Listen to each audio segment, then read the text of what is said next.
Hello നമസ്കാരം. ആനന്ദ് ശ്രീബാല എന്ന ചിത്രത്തിൻ്റെ രണ്ടാം ദിവസത്തെ കേരള ബോക്സ് ഓഫീസ് കളക്ഷൻ റിപ്പോർട്ടാണ് ഇന്നൊരു വീഡിയോ ഭാഗത്ത്. വീഡിയോയിൽ മുൻപ് വീഡിയോ ലൈക്ക് ചെയ്യുക, ചാനൽ സബ്സ്ക്രൈബ് ചെയ്യുക. നവംബർ മാസം ധാരാളം ചിത്രങ്ങൾ OTT റിലീസ് ചെയ്യുന്നുണ്ട്. നമ്മുടെ ചാനൽ ഭാഗം പരിശോധിച്ചാൽ ആ വീഡിയോയ്ക്ക് നിങ്ങൾക്ക് കാണാൻ വേണ്ടി സാധിക്കുന്നതായിരിക്കും. അർജുൻ അശോകൻ, അപർണ ദാസ് എന്നൊക്കെ പ്രധാന കഥാപാത്രങ്ങളായ ചിത്രമായിരുന്നു ആനന്ദ് ശ്രീബാല. ചിത്രത്തിന് മികച്ച അഭിപ്രായം തന്നെയായിരുന്നു ആദ്യ ദിവസം ലഭിച്ചിട്ടുണ്ടായിരുന്നത്. അതേ അഭിപ്രായം ഇന്നലെ രണ്ടാം ദിവസം ലഭിച്ചിട്ടുണ്ടായിരുന്നു.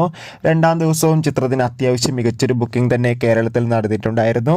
അതുകൊണ്ട് തന്നെ ആനന്ദ് ശ്രീബാല എന്ന ചിത്രം രണ്ടാം ദിവസം മാത്രം കേരളത്തിൽ നിന്ന് ഏകദേശം 70 ലക്ഷത്തിൻ്റെ മുകളിൽ കളക്ഷൻ നേടിയെടുക്കാൻ വേണ്ടി സാധിക്കുമെന്നാണ് ട്രാക്കിംഗ് റിപ്പോർട്ടുകൾ സൂചിപ്പിക്കുന്നത്. എന്തായാലും നമുക്ക് ചിത്രത്തിൻ്റെ കൂടുതൽ ബോക്സ് ഓഫീസ് കളക്ഷൻ റിപ്പോർട്ട് അറിയാൻ വേണ്ടി കാത്തിരിക്കാം. ആനന്ദ് ശ്രീബാല എന്ന ചിത്രം കണ്ടവരുടെ അഭിപ്രായം കമൻറ്റ് ചെയ്യുക.